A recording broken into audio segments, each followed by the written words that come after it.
Bom dia, meus irmãos. É uma alegria podermos nos reunir, mesmo que não seja da forma presencial, como é o de costume da Igreja do Senhor, mas é uma alegria podermos estar juntos nessa manhã de domingo, nessa manhã de Páscoa, celebrando o nome do Senhor, cultuando ao nosso Deus, e lembrando da sua ressurreição. Este domingo de Páscoa é o dia que a Igreja do Senhor, ao redor do mundo, lembra-se que Jesus morreu, mas ele ressuscitou.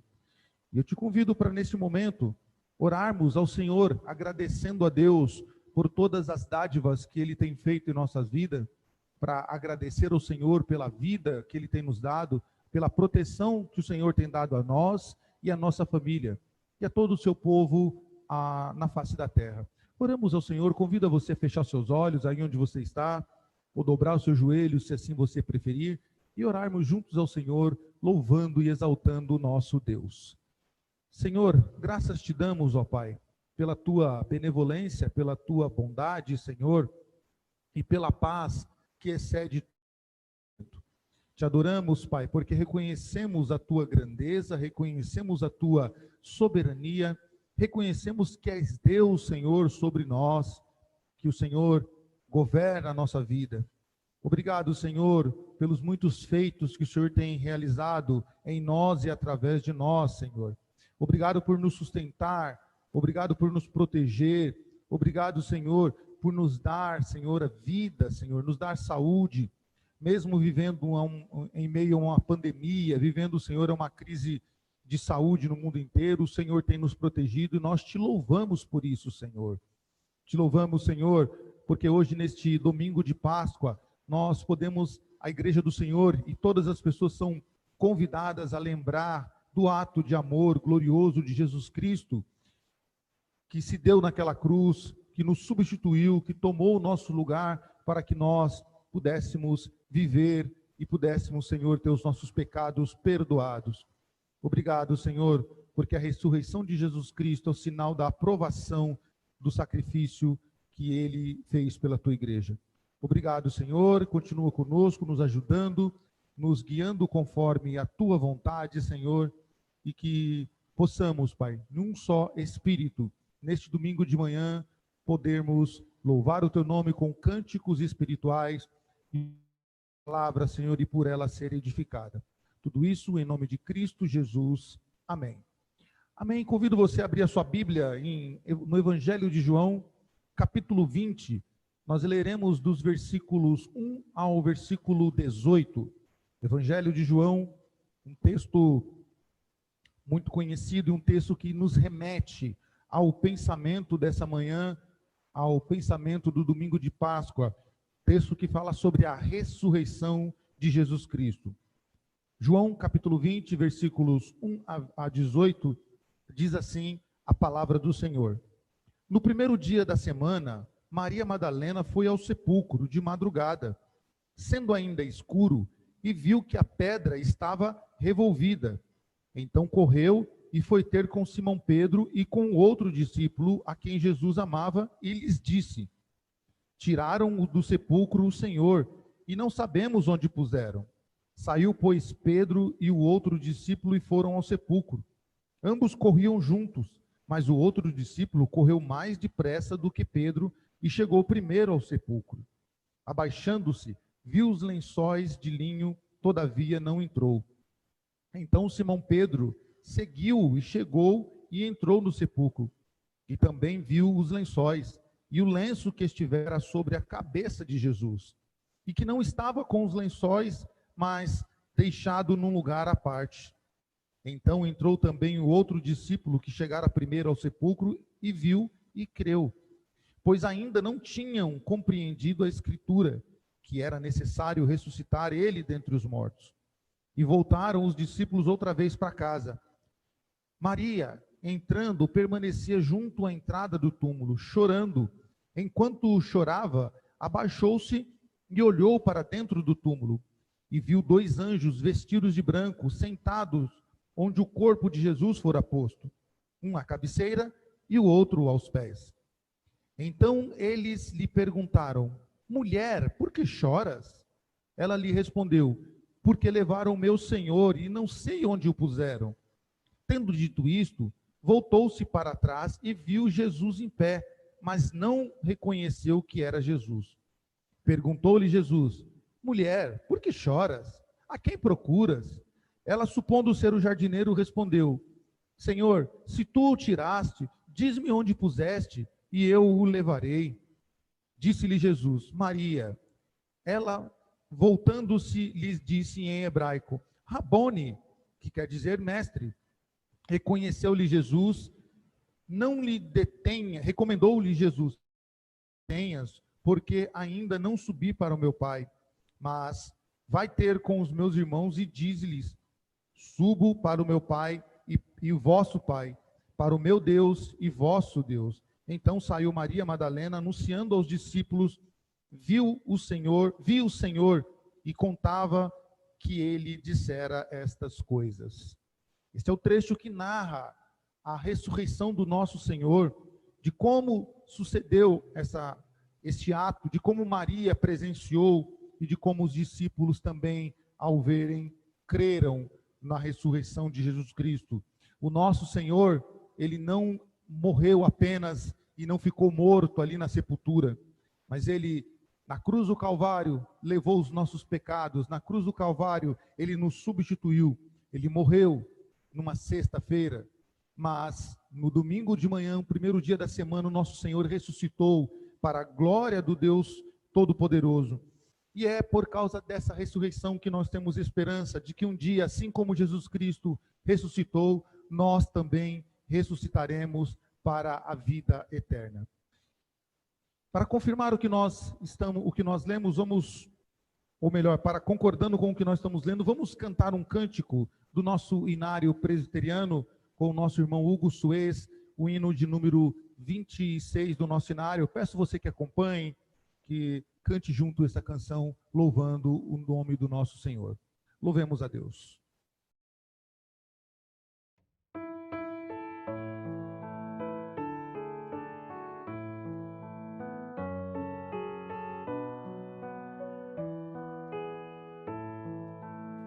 Senhor meu Deus, quando eu maravilhado os grandes feitos vejo da tua mão, estrelas, mundos e trovões rolando a proclamar teu nome na amplidão.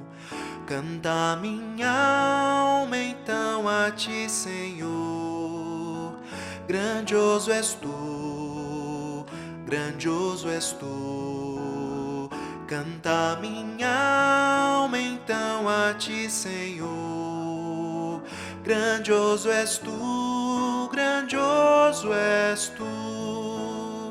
Quando atravesso bosques e florestas, ouvindo a brisa, pássaros cantar, ou vejo além montanhas altaneiras, o teu poder em glória proclamar. Canta minha alma então a ti, Senhor. Grandioso és tu, grandioso és tu. Canta minha alma então a ti, Senhor. Grandioso és tu, grandioso és tu. Quando percebo que na cruz maldita, por teu amor, Jesus morreu por mim e me livrou do jugo do pecado, ali vertendo sangue carmesim. Canta minha alma então a ti, Senhor. Grandioso és tu, grandioso és tu. Canta minha alma então a ti, Senhor. Grandioso és tu, grandioso és tu.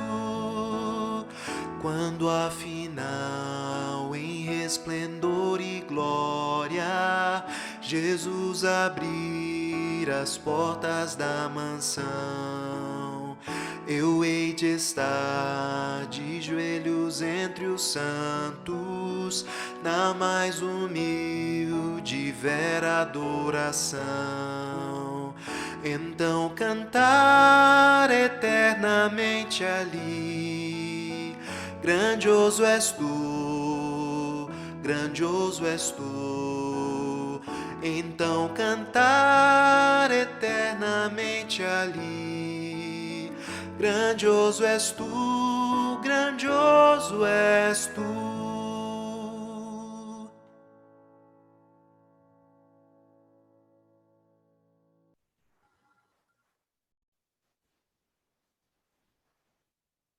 Amém, meus irmãos.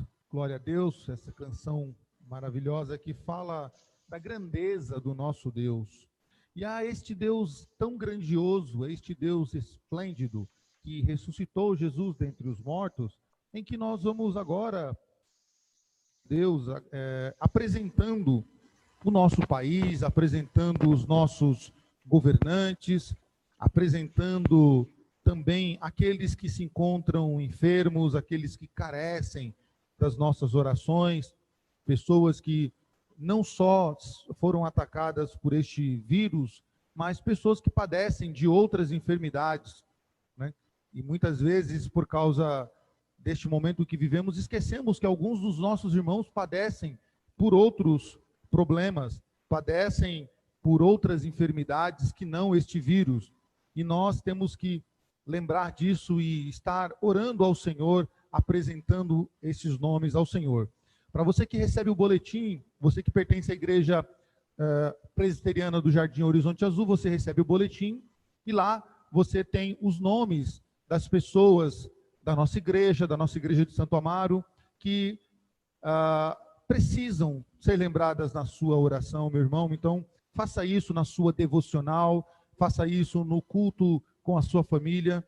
Lembre-se desses irmãos que são motivos da nossa oração. Lembre-se de orar pelo nosso país, lembre-se de orar pelos nossos governantes, para que Deus os abençoe e eles possam ir de acordo com a vontade de Deus. Oremos ao Senhor e apresentemos esses motivos a Deus. Soberano Deus, louvamos o teu nome, Senhor, porque sabemos que as nossas orações chegam até ti, porque o Senhor é o nosso Deus grandioso, é um Deus excelente, é um Deus que ouve o clamor, ouve a oração dos teus filhos. E sabendo que o Senhor ouve a nossa oração, Pai, nós apresentamos ela a ti. Em nome de Jesus Cristo, Pai, colocamos em tuas mãos os nossos irmãos, pessoas queridas, Senhor, que padecem de enfermidade, algumas estão em recuperação, Senhor. Outras vivem, Senhor, com essa enfermidade, Senhor, no seu dia a dia, Senhor, e precisam ser lembradas pela tua igreja. Nós colocamos elas diante de ti para que o Senhor venha dar alívio, Senhor, ao corpo delas, que o Senhor venha ajudá-las, Senhor, a ter dias melhores, Senhor, pessoas que padecem de dor, pessoas, Senhor, que têm dos mais variados problemas, e alguns, Senhor, algumas padecem de enfermidade, Senhor, muito cruel, de enfermidade muito forte, Senhor, mas que, Senhor, não é nada essa enfermidade, não há enfermidade que o Senhor não possa curar. A tua igreja pede, Senhor, em nome de Jesus Cristo, que o Senhor se atente para essas pessoas, que o Senhor entre com graça e providência na vida delas, Senhor, tudo conforme a tua vontade, ó Pai querido. Também, Senhor, lembramos do nosso país, Senhor, aliás, lembramos das nações, Senhor, não só o Brasil, mas lembramos das nações aqui da América do Sul, nações como o Equador, Senhor, que sofre não só pela agressividade do vírus, Senhor, mas também porque eles não têm onde enterrar os seus mortos, Senhor. Há uma crise muito grande, Senhor, em países como o Equador e como outros países menores. Tem misericórdia, Pai. Estende as tuas mãos poderosas sobre esses países. Também oramos, Senhor, por todas as nações, pedindo que o Senhor envie a cura, Senhor, contra este vírus, Senhor, que tem assolado a terra, Senhor, tem deixado a terra em pânico, tem deixado as pessoas, Senhor, com medo. Que o Senhor tenha misericórdia e graça, Senhor, das nações. Pedimos que o Senhor também ilumine, Senhor, os nossos governantes, Senhor, os nossos prefeitos, governadores e o nosso presidente da República, dando o Senhor a eles sabedoria, dando eles, Senhor, direcionamento, possam exercer a função a qual foram eleitos, Senhor, para o bem do povo, Senhor, para o bem daqueles a quem votou neles, Senhor, aqueles a quem os elegeu. Que o Senhor tenha misericórdia e os use como instrumentos para ajudar este povo que tanto sofre. Senhor, tem misericórdia, Senhor, e ajuda a tua igreja a permanecer firme em meio a este caos. Ajuda a tua igreja a entender, Senhor, que nós não vivemos um momento de férias, mas nós vivemos um momento em que nós temos que trabalhar, Senhor, orando, lendo as Escrituras e estando pronto, Senhor, para aquilo que o Senhor quer da igreja do Senhor na face da terra. Isso que nós pedimos em nome de Cristo Jesus, nosso Senhor. Amém. Amém, meus irmãos. Antes de nós irmos para a exposição do texto sagrado, que será feito pelo nosso irmão seminarista Lucas Vanzella, eu convido você, meu irmão, que queira continuar com as suas responsabilidades financeiras com esta igreja. Esta é uma palavra para os irmãos da Igreja Presbiteriana do Jardim Horizonte Azul. No nosso boletim tem a informação de como você pode fazer isso pelos nossos, pelas vias bancárias, ou também vindo diretamente à igreja, conversando com alguém da liderança. Você pode estar fazendo a sua contribuição financeira, o seu dízimo e a sua oferta. Tá bom, meu irmão? Qualquer dúvida, procure uma liderança da igreja e nós estaremos informando você. De preferência, use os canais bancários, né, as vias bancárias para fazer a sua oferta e o seu dízimo. Vamos ouvir, meus irmãos, a exposição do texto sagrado com o nosso irmão seminarista Lucas Vanzella.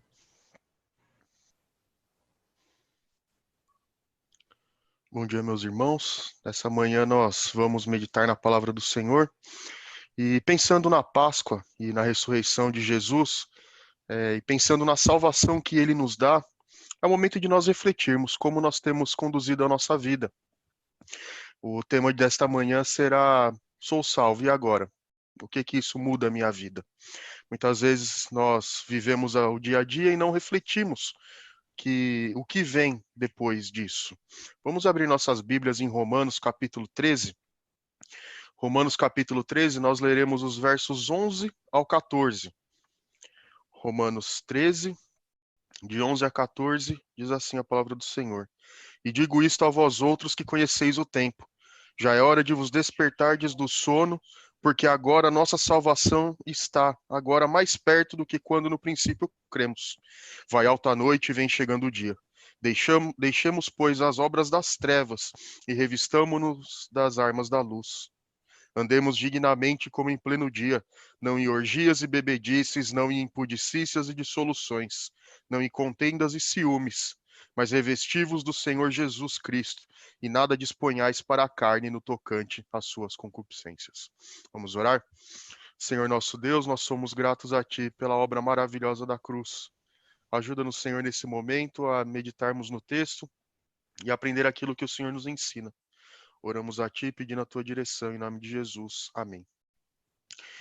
Pense num estudante que está matriculado ou está inscrito numa prova de vestibular, e esse estudante ele deixa os dias passarem e ele não se preocupa em se preparar para esse dia, até que chega o momento dele fazer a sua prova e ele não está preparado. Então ele é surpreendido por isso. Ou então pense num soldado que fez a escola preparatória, leu nos livros como um exército age em meio à batalha, ele leu nos livros como ele pode atirar, e esse soldado ele apenas estudou, apenas leu e não realizou o treinamento de campo, achando que ele poderia chegar na batalha e realizar a batalha e a luta da melhor forma possível, mas ele é surpreendido quando lá chega e vê que é muito diferente do que ele viu nos livros. Você pode pensar nesses dois casos, como essas pessoas estarão preparadas para o dia em que eles aguardam. Como aquele estudante estará preparado para aquela prova quando chegar o dia, e como aquele soldado estará preparado para quando chegar o momento da batalha. É importante nós pensarmos que quando somos salvos por Cristo, mediante a sua obra salvadora, e hoje nós relembramos na Páscoa esse sacrifício, é importante nós pensarmos que a salvação ela é feita de uma vez por todas, mas ela não exclui uma ação por nossa parte. Muitas vezes nós fazemos a profissão de fé, frequentamos a igreja e pensamos que isso é tudo que é necessário para exercitar a nossa fé. Pensamos que tudo isso é o que basta para nós sermos considerados bons cristãos. Mas o que Deus nos chama a fazer? O que Deus nos chama a praticar na nossa vida? O que você acha que acontecerá com esses dois personagens da nossa história, aquele estudante e o soldado, quando chegar o momento? Da mesma forma, nós somos chamados a exercitarmos aquilo que nós cremos. E a Bíblia nos mostra como Deus realizou essa redenção por meio de Jesus Cristo. Nós lemos como Maria foi surpreendida com a ressurreição. Ela não sabia que Cristo tinha ressuscitado? Jesus não tinha falado para ela e para os outros discípulos? Ou então, se nós pensarmos nos discípulos no caminho de Emaús, eles sabiam que Cristo ia ressuscitar. Eles sabiam que o motivo pelo qual Cristo veio não era essa terra, não era dominar esse mundo, mas era criar um reino eterno, era trazer o reino eterno. E quando eles foram surpreendidos pela morte de Jesus, eles não se lembraram daquilo que haviam aprendido da própria boca de Jesus. E esse é o drama da nossa geração, onde muitos crentes pensam apenas na terra. Eles acham que a salvação se resume a ter boas coisas, se resume a ir à igreja, se resume a proclamar o nome de Cristo, dizer eu sou um cristão. As pessoas querem que Deus as abençoe, as proteja, as guarde, mas durante a sua vida e no desenvolver da sua vida, elas pouco se lembram de Jesus. Elas pouco se lembram que são filhos de Deus. E elas pouco se lembram que precisam demonstrar a sua salvação. E não pense somente em outras denominações, pense na sua vida propriamente. Pense como você tem desenvolvido a sua fé. Pense como você tem ido à igreja, qual o motivo que tem te levado até a igreja. Muitas pessoas encaram a igreja apenas como um clube, onde a gente pode chegar lá, conversar com uma outra pessoa, marcar reuniões, marcar festas, jantares, marcar festas, e tratam apenas a igreja como mais um círculo social onde ela vive, sendo essa apenas uma de muitas opções. E se a pessoa tem outras coisas melhores para fazer, ela deixa a igreja e vai atrás dessas coisas. Pense na sua vida. Pense em quais têm sido as motivações que te levam à igreja. Esse texto vai nos mostrar a realidade da vida com Cristo, da santificação. A morte de Jesus, a sua morte e ressurreição nos ensinam sobre um reino eterno, que não se restringe ao aqui e agora. Não se restringe àquilo que... não se restringe a apenas pequenas coisas que nós fazemos, como ir à igreja somente sem nenhum propósito, ou apenas estar lá para marcar o ponto, como dizem. Mas Cristo nos chamou para sermos seus imitadores, sermos pequenos cristos. E pequenos cristos fazem a mesma coisa que o seu mestre fez. Pequenos cristos estão prontos para enfrentarem as consequências da sua fé. Pequenos cristos estão se colocando no mundo como testemunhas do Senhor. Na semana passada, quando nós falamos a respeito dos milagres, nós vimos que o propósito deles era mostrar o reino de Deus. Era trazer o reino de Deus, e foi isso que Jesus fez. Foi isso que Jesus demonstrou. E Jesus, ele se entregou por nós. E o que ele espera de nós, então, agora? A primeira coisa que nós vemos nesse texto, então, é que os crentes no Senhor Jesus devem viver sabendo que o dia se aproxima. E que dia é esse? O texto nos diz aqui que vai alta noite e vem chegando o dia. E antes ele disse, digo a vós estas coisas, para vós que conheceis o tempo. Então, qual que é a forma de vida dos cristãos? O capítulo 12, ou melhor, a carta de Paulo, ela se divide em duas partes, uma mais teológica, dos capítulos 1 até o 11, onde Paulo vai expondo toda a redenção, como Cristo veio ao mundo e se entregou. Ele fala a respeito da liberdade em Cristo, fala a respeito da predestinação, e ele apresenta então as verdades básicas para a fé. E a partir do capítulo 12, então, ele apresenta como os cristãos devem aplicar tudo aquilo que ele havia escrito na sua vida. E no nosso texto aqui, ele é precedido nos capítulos 8 a 10 sobre o amor ao próximo.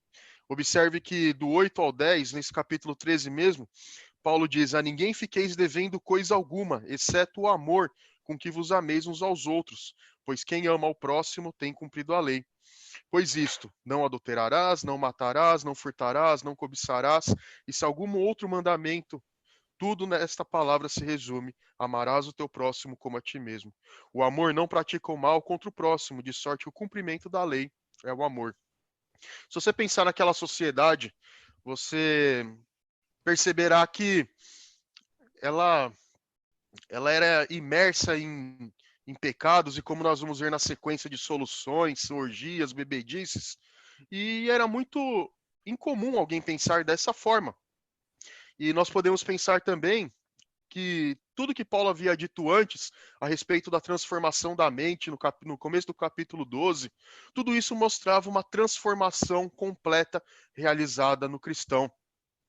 Ele passava a fazer parte de um reino divino e não de um reino terreno.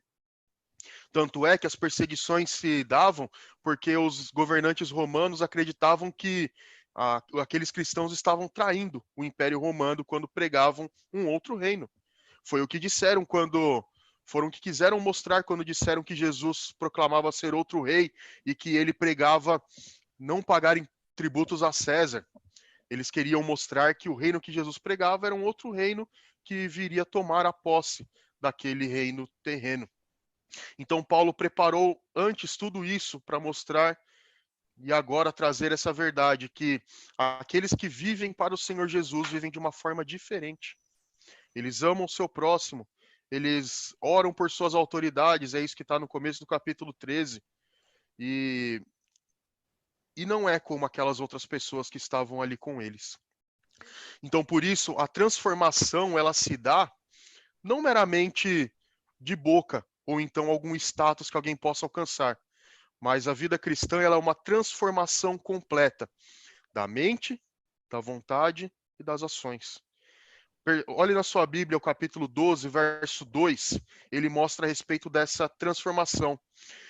Romanos 12, 2, e não vos conformeis com este século, mas transformai-vos pela renovação da vossa mente, para que experimenteis qual seja a boa, agradável e perfeita vontade de Deus. A transformação, ela começa na mente.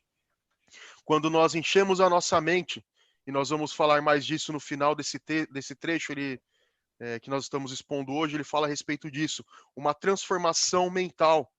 A mente, ela te direciona a pensar nas coisas que são de Deus ou não, te fazem agir conforme a vontade de Deus ou não. É nela onde nós aprendemos todas as coisas e é dela que tudo é transformado.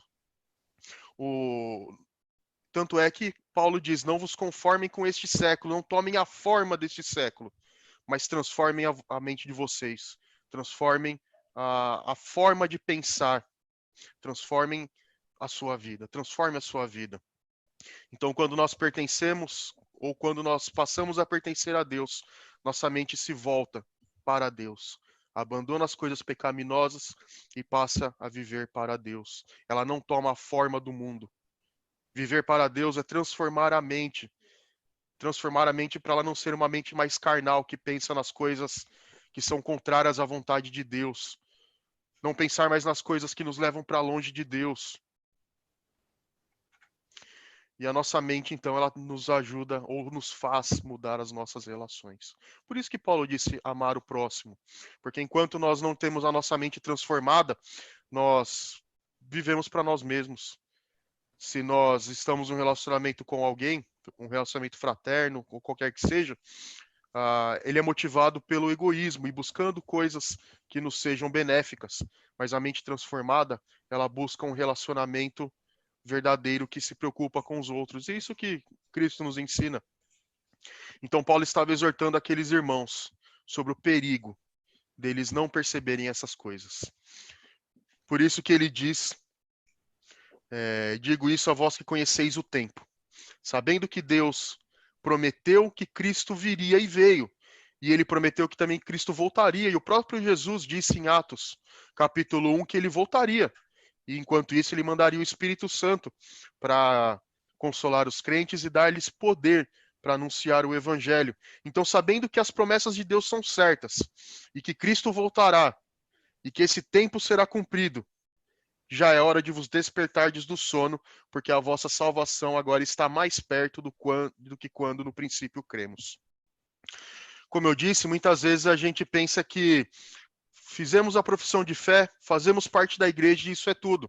Agora eu posso viver a minha vida, posso continuar fazendo aquilo que eu fazia, porque afinal de contas eu recebi um diploma da igreja dizendo que eu sou um cristão. E a minha vida nada muda. Eu permaneço mentindo, enganando durante a semana, mas durante o domingo eu estou na igreja. Eu estou com a minha Bíblia debaixo do braço, cantando louvores, chorando durante as pregações, chorando durante os cânticos, mas na semana nada muda. Na semana é tudo igual.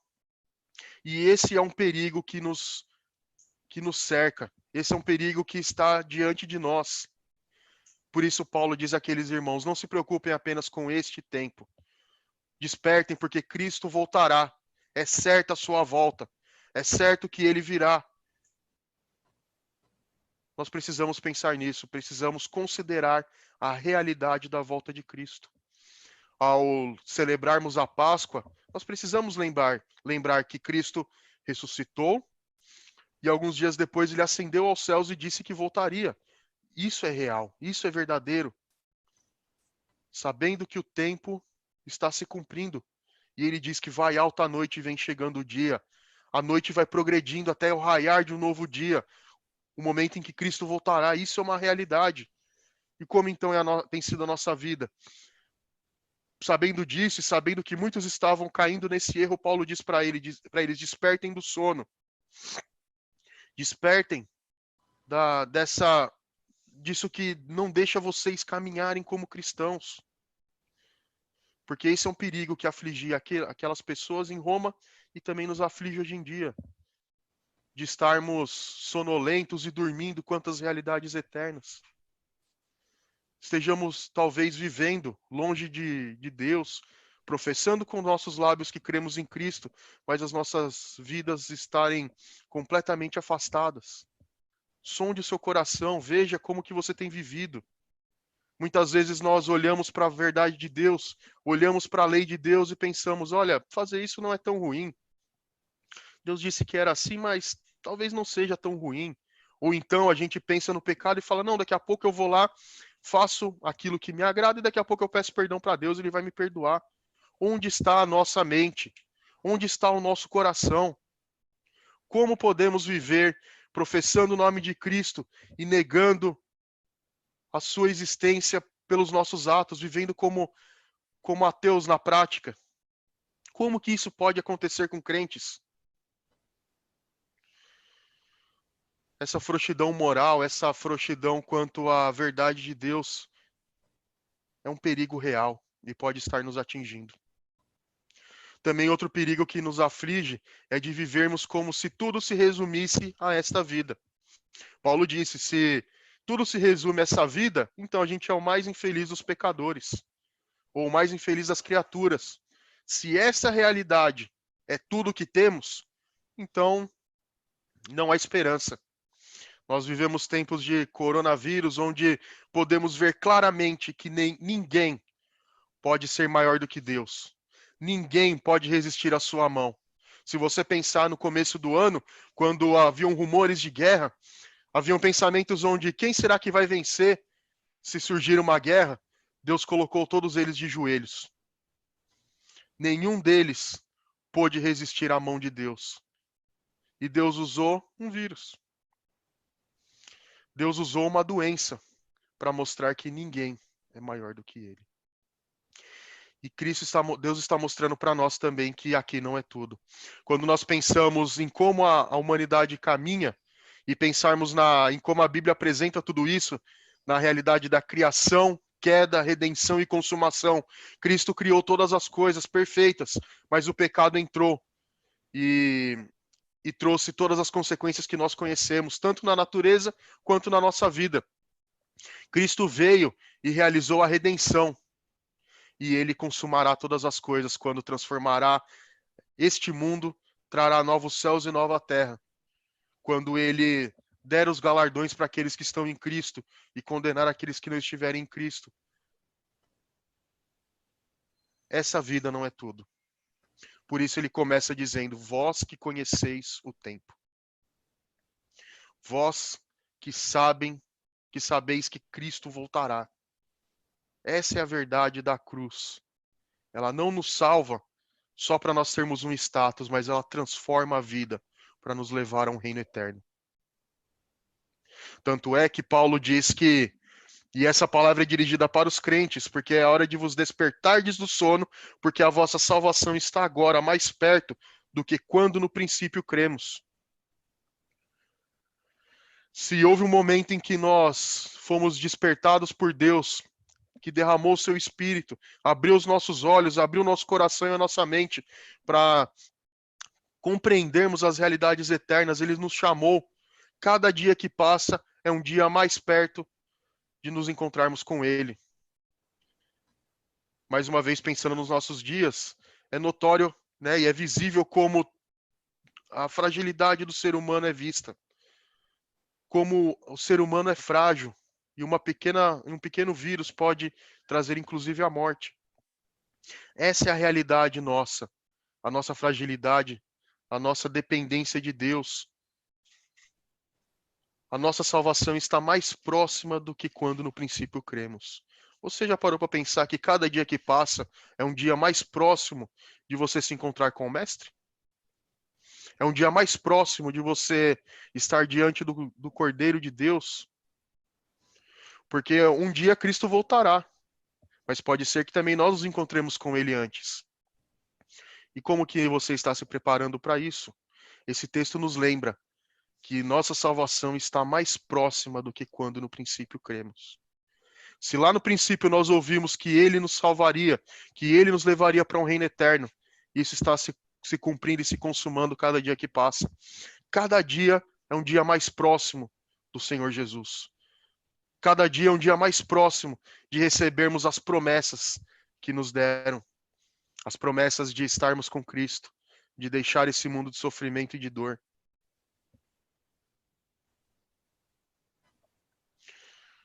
Qual é a tua perspectiva? Qual é a sua esperança? O que você espera dessa vida? Como eu disse, a sonolência nos faz não percebermos aquilo que nos é prometido. E a gente deixa de experimentar as bênçãos que Deus nos dá, porque estamos correndo atrás do vento, buscando satisfazer a nossa vontade, buscando satisfazer o nosso desejo, buscando sucesso no mundo, buscando aplausos. E nos esquecemos de que nos encontraremos com Cristo, de que tudo isso passará. E o que contará na eternidade tudo isso? O que contará tudo isso que fizemos aqui? Muitos crentes do passado deram suas vidas para pregarem a palavra de Deus. Eles não queriam méritos, eles não queriam serem lembrados, mas a história lembra deles como fiéis homens e mulheres de Deus.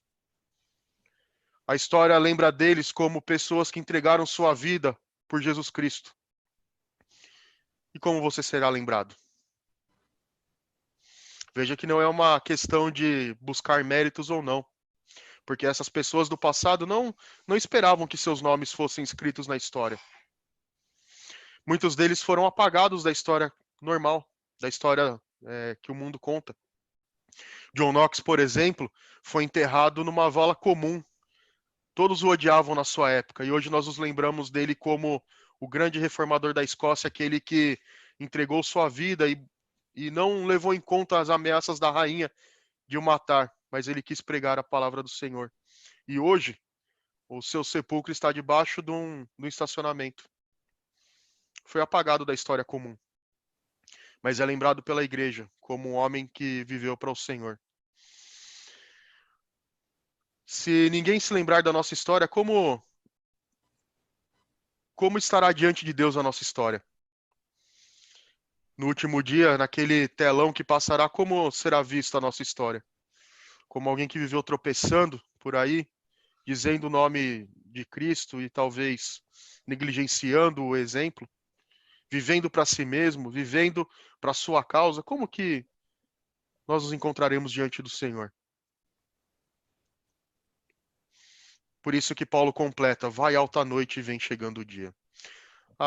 Aqui ele faz a figura de tudo isso que nós falamos até aqui, tudo isso que ele colocou nesse capítulo, nesse verso 11. A noite avança. Se você já passou uma noite em claro e aguardava o raiar de um novo dia, você pode perceber como aquilo te chama atenção. Ou o Salmo, por exemplo, que diz que os guardas esperavam pelo romper da manhã. Esse mundo é um mundo de trevas. Esse mundo é um mundo que nega a existência de Deus. Basta você perceber filmes, séries, novelas, programas, propagandas, a conversa que as pessoas têm no trabalho. São todas conversas que negam que Cristo exista. São todas conversas e são todas mostras da fé que elas têm. Aquelas pessoas que não creem em Deus, elas naturalmente dizem isso e expõem.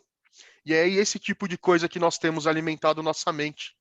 Quando passamos o nosso tempo simplesmente vendo novelas, vendo filmes, séries, e nos esquecemos da palavra de Deus. Estamos sendo bombardeados desse tipo de informação, e isso vai acabar se transferindo para a nossa prática. Se nós negligenciarmos a palavra de Deus e enchermos nossa mente somente dessas coisas, dia a dia nós vamos abandonando Deus. Perceba o que você tem feito com a sua vida. Perceba o que você tem feito na sua vida. Se aquilo que você vive é apenas um professar com os lábios que Cristo existe, mas as suas atitudes, as suas ações negam a Jesus, você precisa reconsiderar. Você precisa ver como você tem caminhado. Então a primeira coisa que Paulo nos diz aqui é isso. Creiam que ele voltará. E vocês sabem disso. Paulo disse a eles, vocês sabem que o tempo se aproxima, em que a escuridão, em que esse mundo caminha, chegará ao fim e o raiar de um novo dia virá. Então os crentes devem viver com essa perspectiva, que o tempo se aproxima.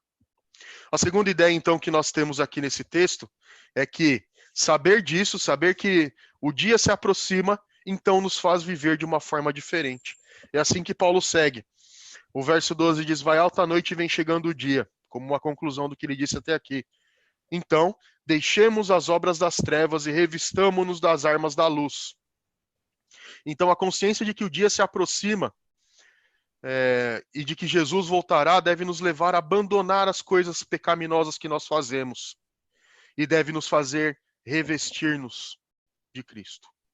E isso faz eco ao que nós já sabemos sobre a armadura do Espírito. Ao invés de andar em pecados, como a gente vai ver os exemplos que Paulo dá aqui, a gente deve vestir a armadura de Deus para a batalha. A vida cristã é uma batalha. O pecado vai nos assediar fortemente. As sugestões para que a gente abandone Deus vão estar presentes a todo momento. E nisso nós estaremos sendo assediados para negarmos a Cristo. Então, por isso, Paulo diz a eles, abandonem o pecado e se revistam da armadura de Deus. Façam uso dessas armas que Deus nos dá. Deixem as obras das trevas. E aqui o deixar não é simplesmente colocar de lado, deixar ali e daqui a pouco eu vou lá e mexo de novo. Mas a ideia de rejeitar, lançar fora, jogar para longe de você. Porque muitas vezes o que acontece é que a gente tem práticas pecaminosas que a gente guarda do nosso lado aqui e faz uso delas de vez em quando. A gente fica ali como um bibelô ali no canto e a gente deixa ali para quando precisar e quando sentir vontade de voltar ao pecado de novo. Não, a ordem de que Paulo nos dá aqui, a ordem bíblica é de lançar fora, é rejeitar, é que aquelas coisas nos causem nojo, porque elas são contrárias à vontade de Deus, são contrárias à própria essência de Deus. E como nós que somos cristãos, que professamos o nome de Cristo, podemos dizer que amamos a Deus e estarmos agindo contra Ele. Que tipo de vida é essa? Que tipo de ação é essa? Então o crente deve desprezar completamente o pecado, deve desprezar completamente as obras das trevas, lançar fora, rejeitar, considerar aquilo como escória. O pecado deve ser então completamente rejeitado. E as obras das trevas que Paulo apresenta aqui são exemplificadas. Observe na sua Bíblia que ele fala, andemos no verso 13, capítulo 13, verso 13. Andemos dignamente como em pleno dia, não em orgias e bebedices, não em pudicícias e dissoluções, não em contendas e ciúmes. Por que ele fala andar como em pleno dia? Existem algumas coisas que as pessoas não fariam se estivessem à luz do dia. Se todos estivessem vendo, ela não faria aquilo. Como que você vai, como a expressão, andar de cara limpa durante o dia se o pecado te controla? Como que você vai se mostrar diante das pessoas como um cristão e ser visto como fazendo aquelas coisas? Observe que as categorias de pecado que Paulo coloca aqui, ele não esgota todas elas, mas são exemplos. Né? E a gente tem outras listas mais extensas na Bíblia. Mas observe que a primeira dupla de pecados, orgias e bebedices, elas dizem respeito à falta de controle. Quando uma pessoa ela é dominada pela bebida, e aí fica bêbada, ela não é controlada por outra coisa senão pelo álcool. Ela mostra que ela não está mais no centro do controle, mas ela entrega a uma substância entorpecente. A mesma coisa drogas e outras coisas. E quando a gente pensa aqui em orgias, eram festas que demonstravam na época romana um controle social. Só faziam festas e com comidas exóticas e com convidados e com uma multidão de escravos quem tinha poder. Então aquelas pessoas não eram controladas por qualquer outra coisa que não pela sede de poder. Então esse descontrole demonstrado pela comida, pela bebida, pelo poder, mostra que aquelas pessoas estavam buscando algo fora delas, buscando que algo as controlasse. E o contraponto que a Bíblia faz é para que nós não nos deixemos embriagar pelo vinho, mas que nós nos enchamos do Espírito Santo e que o Espírito Santo controle a nossa vida. O segundo grupo de pecados é a luxúria carnal, que ele coloca aqui como impudicícias e dissoluções, que são as paixões carnais que controlam e dirigem as pessoas. São a imoralidade, são os pecados sexuais, devassidão. Tudo isso também demonstra um controle sobre os desejos da carne que controlam a pessoa. E a última dupla de pecados é o comportamento egoísta, contendas e ciúmes. Né? O egoísmo faz com que os nossos relacionamentos sejam perdidos. Né? E aí a gente briga por causa própria, porque alguém pisou no nosso calo, queremos que a nossa vontade seja aceita e isso leva à contenda. A gente quer que o nosso ser esteja no centro. E os ciúmes também, que são a mesma coisa, que demonstram esse egoísmo, que levam as pessoas a desejarem o que é dos outros. Aí você pode estar pensando, bom, esse tipo de coisa não me atinge. Eu estou na igreja, eu não participo dessas festas, desse tipo de festa, ou eu não sou controlado pela luxúria, ou então essas contendas não fazem parte da minha vida. Mas observe uma coisa, como que isso pode se mostrar na nossa vida? Efésios 5,18, como eu disse, ele fala que Paulo orienta os efésios a não se embriagarem, mas se encherem do Espírito. Né? Então, a embriaguez faz com que a pessoa seja controlada por algo entorpecente. E aí isso a leva à devassidão, imoralidade, leva a fazer coisas pecaminosas. E isso em si já é pecaminoso. Quando nós deixamos de controlar as nossas ações, deixamos de lado o Espírito Santo, que deveria ser o centro do nosso ser, deveria nos controlar, e a gente passa isso para uma substância entorpecente. Se a nossa mente está cheia do Espírito Santo e da palavra de Deus, seremos controlados por ela. E isso significa que outras coisas podem nos dominar. As nossas paixões, os nossos desejos.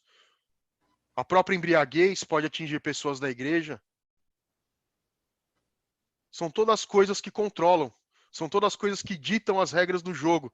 Que mostram para você, faça isso, faça aquilo. E a pessoa é controlada, então, pelo pecado. É controlada por outras coisas que não o Espírito Santo.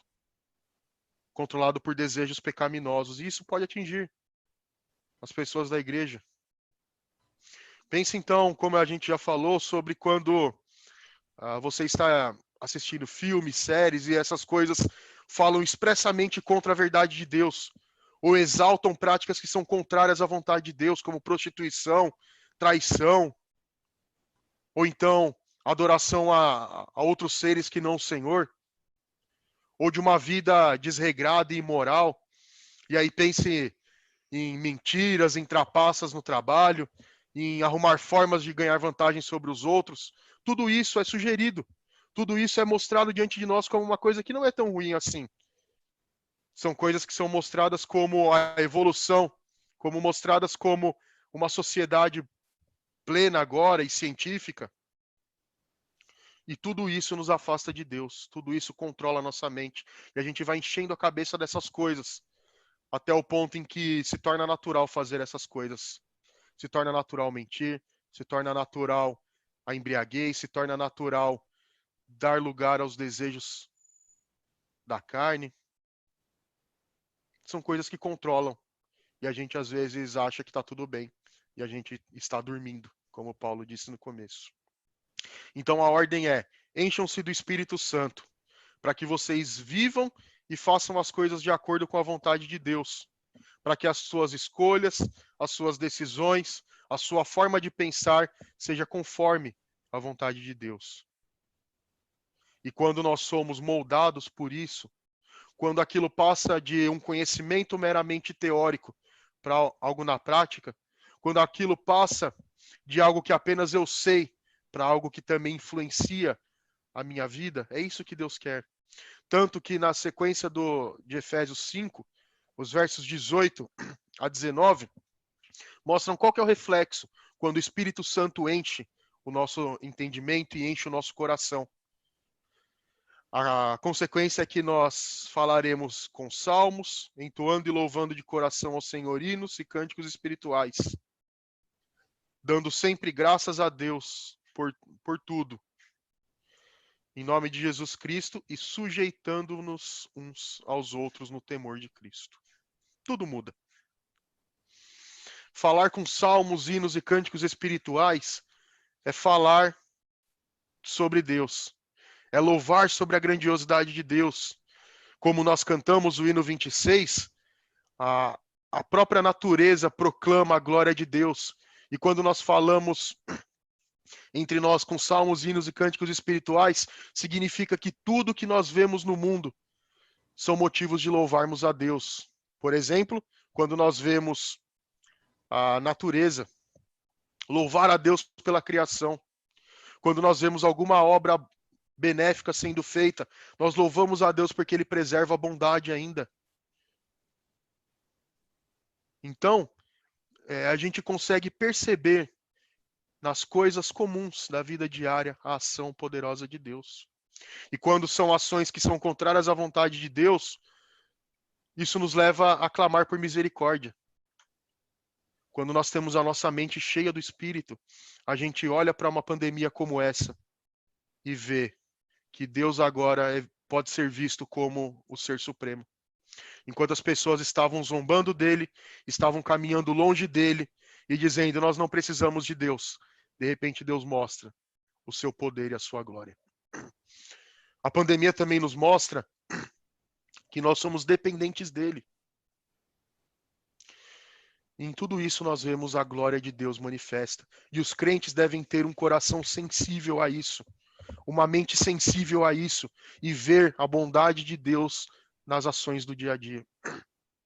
E isso é demonstrado nos relacionamentos, que você vai se relacionar com seu irmão louvando a Deus, e não falando mal de outra pessoa. Você se relacionar com seu irmão bendizendo o Senhor pelo que ele tem feito, e não reclamando das coisas que acontecem na sua vida. Controlado pelo Espírito Santo e não por coisas carnais. O segundo grupo de pecados, os pecados sexuais, a gente pode pensar apenas em atos consumados, como de fato ir lá e trair, como de fato ir lá e praticar fornicação. Mas observe que Mateus 5, 27 e 32, quando Jesus trabalha com o não adulterarás, ele expande a ideia. E aí ele mostra como que isso pode nos atingir. E se a gente pensar que a televisão, a internet, ela constantemente nos bombardeia com isso, com sexualidade, com sensualidade, e tem atingido inclusive as crianças em programas infantis. A nossa sociedade tem caminhado cada vez mais nesse sentido de dizer que não é errado pessoas que não são casadas terem relações sexuais, que é normal a traição, que é normal sair com qualquer pessoa e ter relações com elas, e agora é normal pessoas do mesmo sexo terem relações. Tudo isso mostra uma sociedade sexualizada e sensualizada. E nós vemos que na Bíblia, esse não adulterar, ele vai além disso. Abra sua Bíblia em Mateus 5, os versos 27 a 32, eles falam a respeito disso. E eu vou ler o 27 até o 27 e o 28. Ouvistes o que foi dito, não adulterarás. Eu, porém, vos digo, qualquer que olhar para uma mulher com intenção impura no coração já adulterou com ela. Então o pecado ele se forma no coração. Então quando Jesus diz aqui que para quem olhar para uma mulher com intenção impura, no seu coração já pecou, e isso então já se consumou aquele adultério no seu coração. E observe como isso é normal e comum na nossa sociedade. Os homens olharem para as mulheres passando na rua, fazerem gracejos, incentivarem esse tipo de coisa. E até as mulheres agora também estão fazendo a mesma coisa, se reunindo para perceber esse tipo de coisa com homens. Perceba como a nossa sociedade ela tem caminhado para isso. E isso pode nos atingir também. A gente pode achar que isso é normal fazer, e não é. Os homens olharem para outras mulheres com intenção impura, e mulheres olharem para homens com intenções impuras. Isso se configura como o pecado do adultério. E isso facilmente nos atinge. E às vezes a gente nem percebe, a gente acha que isso é normal. Todo mundo faz, por que eu não posso fazer? Mas perceba que a palavra de Deus fala que é pecado. A palavra de Deus fala que isso é errado e que vai contra a forma que Deus fez de relacionamentos entre um homem e uma mulher mediante o casamento. A partir do momento que homens e mulheres são casadas, elas devem ter os olhos um para o outro só, e não para outros, como o texto diz. Os solteiros devem tomar cuidado com o que os seus olhos veem. E hoje nós temos uma facilidade muito grande de acessar conteúdos impróprios na internet. O que os seus olhos têm visto? O que seus olhos têm buscado? E veja que essas relações ilícitas, elas se espalham.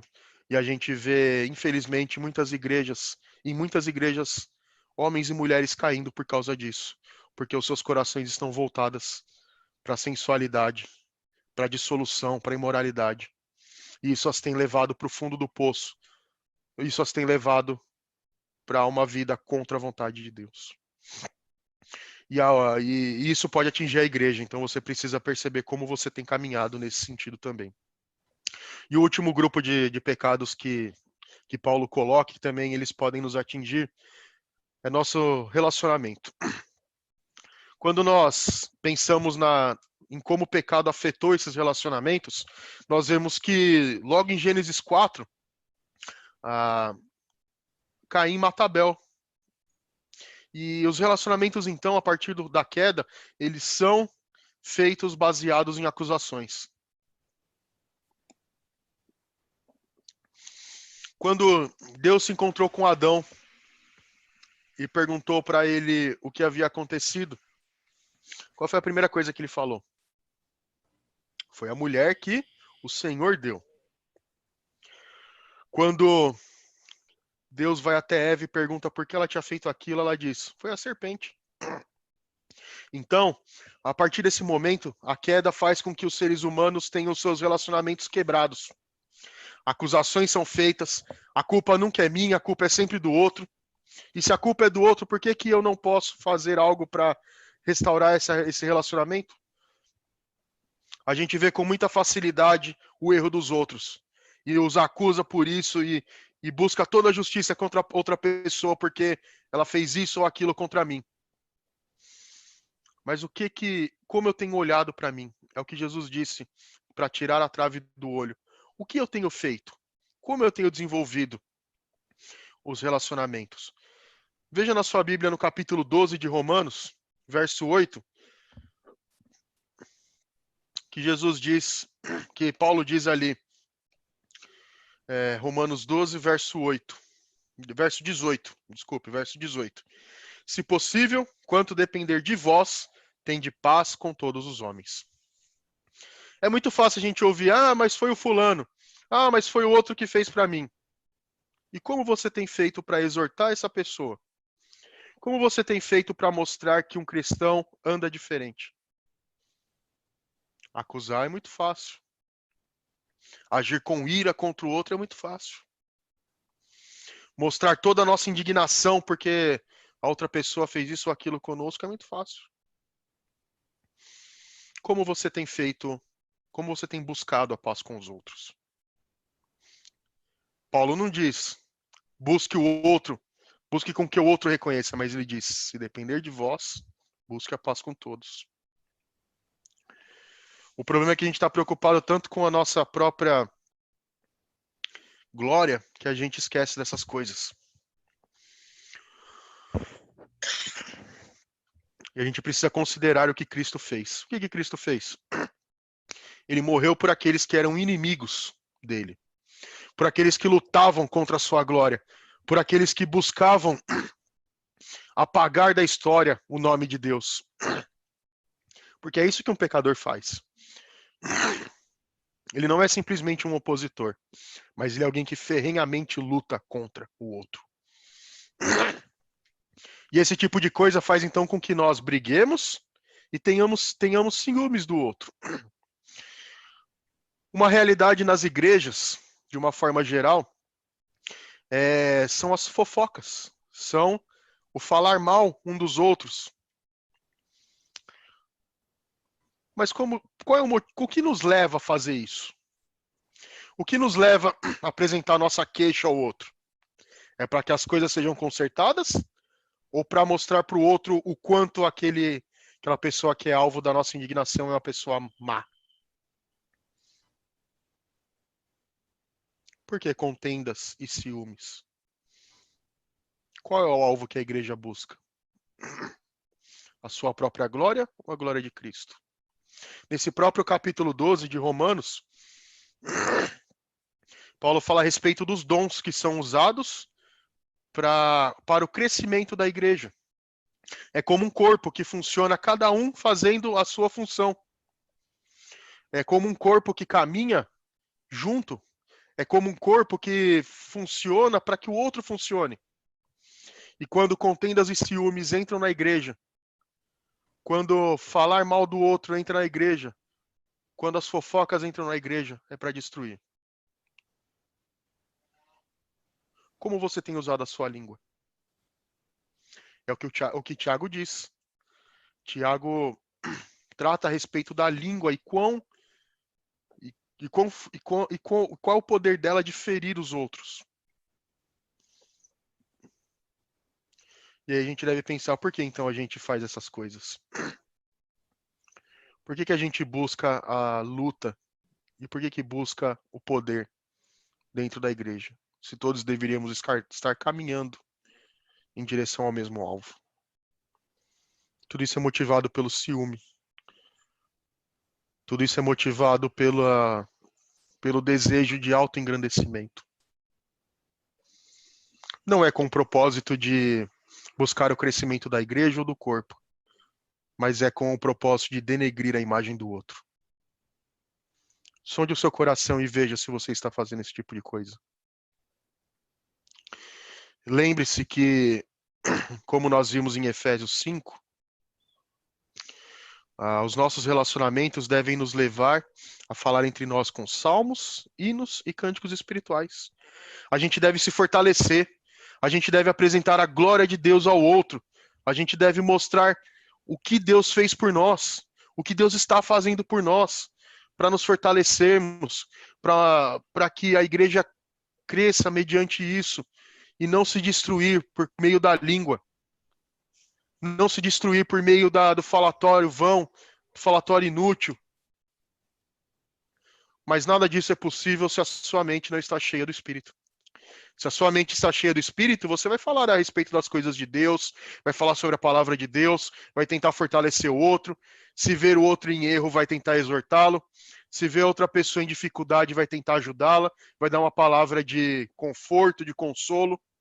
Mas se a nossa mente está cheia das coisas do mundo, a gente vai brigar, a gente vai falar mal do outro, a gente vai deixar que os pecados sexuais nos dominem, vai deixar que outras coisas nos dominem, como bebedeiras, como substâncias entorpecentes, alcoólicas. Por isso que Paulo fala aqui para eles, usem as armas da luz. Não usem as obras das trevas, que são todas essas coisas, e muito mais ainda que leva para longe de Deus. Mas façam uso das armas da luz, vistam-se da armadura de Deus, estejam vestidos com o Senhor Jesus, que é o que ele fala no final do texto. Verso 14, mas revestivos do Senhor Jesus, e nada disponhais para a carne no tocante às suas concupiscências. O que ele conclui aqui é dizendo, vocês precisam se vestir de Jesus, vocês precisam abandonar as obras das trevas, vocês precisam viver com uma mente transformada, vocês precisam viver para Cristo. Mas ele não nega a realidade das tentações, porque a nossa fragilidade, e ainda esse tempo em que estamos crescendo em santificação, nos tornando como a imagem de Cristo, nos conformando à imagem de Cristo, a gente sabe que as tentações vêm. Mas como nós dissemos, como está cheia a sua mente? Se a sua mente está cheia das coisas do mundo, você vai pensar, bom, não é tão ruim eu fazer isso. Ou então você vai pensar, isso não é pecado. Acho que a Bíblia está equivocada quando diz isso, ou o pastor está equivocado. Ou então você vai pensar, eu posso fazer e daqui a pouco eu peço perdão e Deus vai me perdoar. Deus de fato perdoa, mas onde está o teu coração? Se você vive para o pecado, se satisfazendo no pecado, você precisa, inclusive, pensar sobre a sua salvação, se ela é real. Porque alguém que é transformado, alguém que é lavado, e conversão significa isso, se tornar do seu rumo, você está caminhando para um lado, você torna para o outro lado e começa a andar em outra direção. A mente de Cristo, ela vive para o Senhor. E os pecados, eles serão apenas acidentes de percurso e não a regra. Porque a gente sabe que enquanto nós caminhamos para a eternidade, nós ainda não somos perfeitos e pecaremos. Mas o problema é como a nossa mente encara isso, como o nosso coração encara isso. Se você encara pensando, olha, eu sou pecador mesmo, eu vou pecar, então eu vou continuar pecando, você precisa pensar como está a sua vida e pensar se você de fato é um crente. Se isso não incomoda, se os pecados não incomodam a sua vida, algo está errado e você precisa se voltar ao Senhor Jesus. Porque o que ele diz no verso 14 é, se vistam de Jesus e não deem lugar às tentações. Outra versão, aqui ele diz, não disponhais para a carne. Em outra versão diz, não procurem satisfazer os maus desejos da natureza humana, que é, quando a tentação vem, e era uma coisa que lhe era prazerosa antes da conversão, você vai considerar que aquilo é ofensivo a Deus, e você não vai seguir a vontade da carne. Você não vai seguir o desejo do seu coração, mas vai considerando que aquilo é pecado, vai pedir a Deus que lhe ajude a resistir àquela tentação. Você não vai procurar satisfazer aquele desejo carnal. Você não vai procurar satisfazer o pecado. Não vai se entregar àquilo. Ou ainda, você nem vai se colocar numa condição de se fazer pecar, que muitas vezes a gente tem pecados que são disparados por alguma coisa que a gente faz, ou que fazia, ou algum lugar que a gente vai. Você não vai se colocar nessa rota de pecado.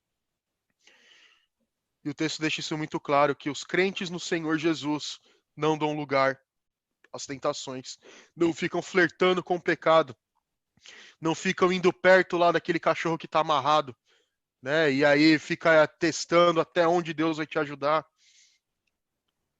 Mas o crente foge do pecado. O crente busca fugir das tentações.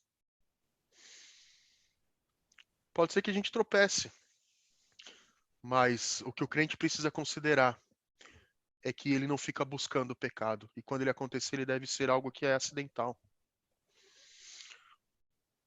E nisso a gente deve considerar que o pecado é pecado.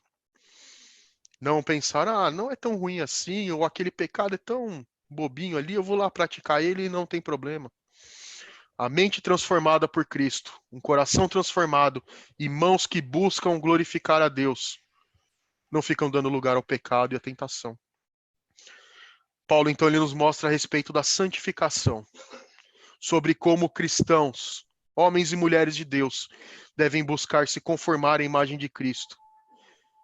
Ele nos instrui a olhar para a eternidade, a olhar para a realidade da volta de Cristo, sabendo que essa terra não é tudo, sabendo que essa terra vai passar e há algo prometido por Deus e que é certo. Se Cristo veio uma vez, retornou ao trono e disse que voltaria, ele vai voltar. Essas realidades devem guiar a nossa vida. E por isso a gente deve despertar, não ficar numa sonolência como se isso não fosse acontecer. Ou como se eu não precisasse fazer alguma coisa no sentido de crescer em santificação. Ficar sentado no sofá esperando Cristo voltar, não é assim. O cristão que foi transformado, o cristão que professa o nome de Cristo, ele vai ter uma vida que produz frutos e mostra esse crescimento. O cristão, ele vai mostrar que a sua mente cheia de Cristo, ou do conhecimento de Deus, não é simplesmente um conhecimento teórico, mas é um conhecimento que sai da mente, vai para o coração e para as mãos, controlando vontades, desejos e ações. Tudo. E é isso que Paulo fala, viver esperando a volta de Cristo. Tomando a consciência de que ele voltará. E que isso faz com que nós deixemos o pecado e nos revistamos do Senhor Jesus, fazendo uso das armas que ele nos dá. Pense na armadura do Espírito. Pense no que Cristo faz por você, o Espírito Santo que te capacita para viver uma vida nova. Tudo isso é dado por Deus, para que você resista ao pecado, não viva pecando, mas busque o crescimento no Senhor Jesus. Algumas aplicações para nós, mediante isso. A primeira delas, tome consciência do seu destino. Lembre que esse mundo vai passar e que Cristo morreu não para que você tenha simplesmente bênçãos aqui na terra. E não pense só na teologia da prosperidade, mas pense o que nos ataca muitas vezes, que é essa ideia de que Deus vai me abençoar, Deus vai dar o que eu preciso, simplesmente por isso. Deus vai dar, sim, bênçãos. Deus vai cuidar de você, Deus vai te proteger, mas Ele não te salvou para viver aqui. Ele te salvou para morar com Ele. A obra da redenção, ela salva. A obra da redenção, ela foi feita para que nós possamos ser lavados por Jesus e para que quando chegarmos diante dele, não sejam os nossos pecados apresentados diante de Deus, mas a justiça de Cristo. Por isso que nós fomos salvos, para o novo céu e a nova terra. Foi o que Jesus disse, eu vou e vou preparar lugar. Tome consciência do seu destino. A segunda coisa é mude a sua forma de pensar. Não ache que pecadinhos são inofensivos. Não ache que viver só para a sua vontade não tem problema. Não ache que você tem que buscar a fama, o reconhecimento. Não ache que você tem que simplesmente trabalhar e juntar dinheiro. Ou então buscar os seus sonhos acima de todas as coisas. Mas mude a sua mente para uma mente de Cristo. Uma mente que busca glorificar a Deus. A sua vida tem que glorificar a Deus. A sua vida tem que expressar aquilo que você prega. Não é possível uma vida que não produz frutos. Uma vida que se preocupa apenas nas coisas aqui da terra. Não é possível. Não é possível um crente viver sem a palavra de Deus, achando que só o domingo é necessário para exercitar a sua fé. Não. A semana toda deve ser vivida diante de Deus. A semana toda deve ser vivida para a glória de Deus. Todas as suas ações devem ser vividas assim. Tudo o que você faz tem que ser para que Deus seja glorificado. E não para que você mesmo seja glorificado. Mude a sua forma de pensar, saiba que Deus guia a sua vida e Deus te chama para frutificar. Encha-se da palavra de Deus para que ela molde as suas ações. Não busque somente as coisas da terra, mas busque a glória de Deus. E é isso que a terceira aplicação nos diz. Viva como um filho de Deus. A santificação não é uma opção. A santificação não é algo que eu faço ou busco se eu quiser. Mas ela é algo que faz parte da vida do cristão. É algo que é natural da salvação. A partir do momento em que somos justificados, que somos cobertos pela justiça de Cristo, é natural que a vida seja transformada. Olhe para a sua vida. Olhe para o que você tem feito. Se a sua vida ela é vivida a semana toda para você mesmo, algo está errado. Se para as coisas da igreja tudo é difícil, algo está errado. Se algo que é para ser feito para Deus, para fortalecimento dos irmãos, para conhecimento maior da Bíblia, e para isso você acha empecilhos, você acha outras coisas que tem que tomar o lugar à frente, algo está errado. Se você não busca conhecer a Deus, se você não busca viver para Deus, algo está errado. Se você vive para você mesmo, negando tudo que te ajudaria a crescer em conhecimento, te ajudaria a fortalecer aos outros, te ajudaria a ter relacionamentos cristãos. Se tudo isso para você é muito difícil, algo está errado. E você precisa considerar como você tem andado. E a última aplicação que nós temos é abandone o pecado. Sonde o seu coração e veja o que está errado e abandone imediatamente.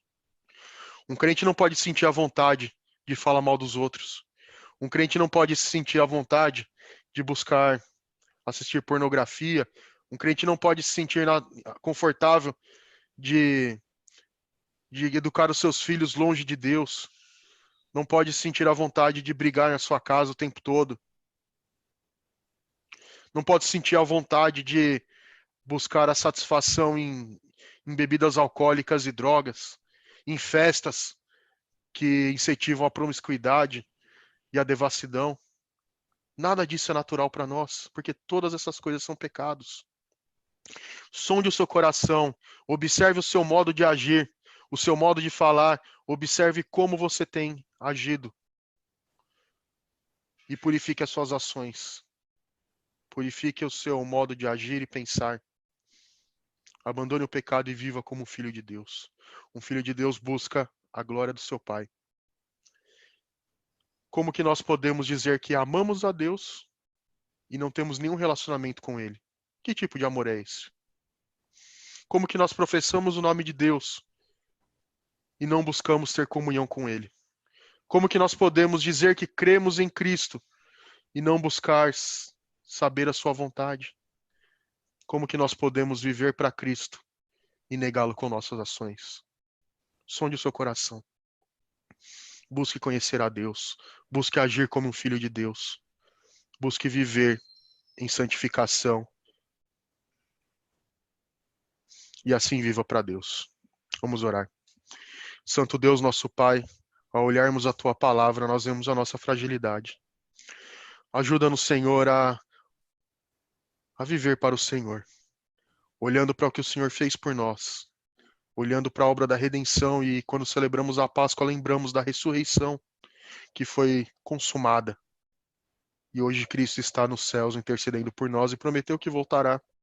Ajuda-nos a viver como filhos e filhas do Senhor. Ajuda-nos a viver como povo escolhido do Senhor, que testemunha sobre a Tua glória e a Tua grandeza. Um povo que vive para Ti e que tem uma nova vida. Oramos a Ti em nome de Jesus. Amém.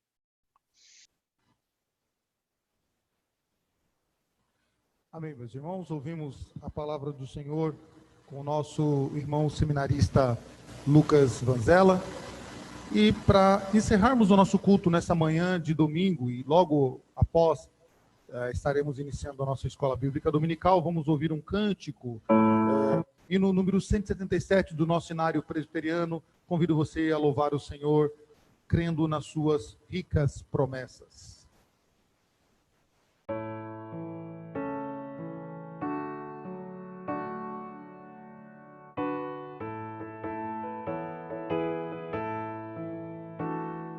Firme nas promessas do meu Salvador, cantarei louvores ao meu Criador.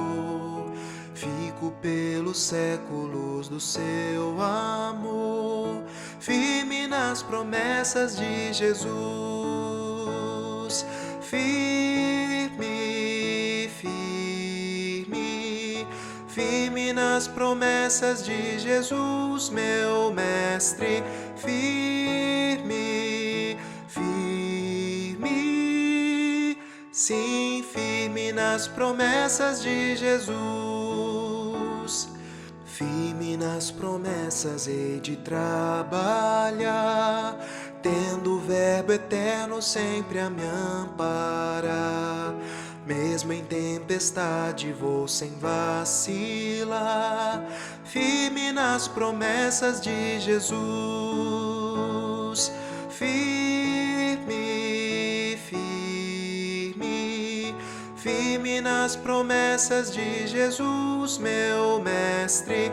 Firme, firme, sim, firme nas promessas de Jesus.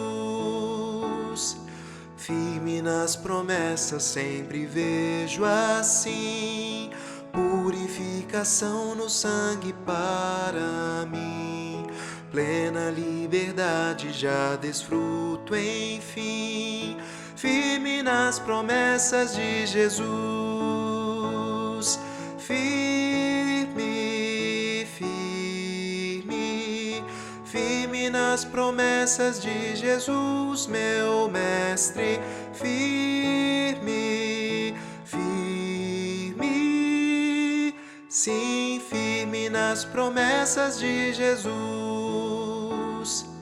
Firme nas promessas do Senhor Jesus, em amor ligado sempre à sua cruz. Cada dia mais me alegro em sua luz, firme nas promessas de Jesus. Firme, firme, firme nas promessas de Jesus, meu Mestre. Firme, firme, sim, firme nas promessas de Jesus.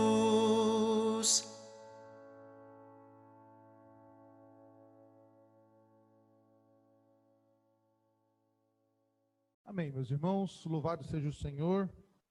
Assim o nosso culto matinal se encerra. Louvamos a Deus por todos vocês que nos acompanharam nessa manhã de domingo e pedimos que você continue com a sua família, continue glorificando o nome do Senhor, continue agradecendo a Deus pelo ato tão lindo, genuíno de amor do nosso Deus, entregando Jesus Cristo naquela cruz e ressuscitando-o dentre os mortos, para que pudéssemos também alcançar a vida eterna. Meus irmãos, aos membros da Igreja Presbiteriana de Jardim Horizonte Azul, os nossos avisos estão no nosso boletim informativo, né? De novo, só reforçando aos irmãos que queiram continuar com a sua fidelidade financeira, faça isso pelas vias bancárias, de preferência, mas também pode procurar algum dos líderes da igreja, que você já sabe quais são, procure-o e continue com a sua fidelidade, continue com seus compromissos, tá?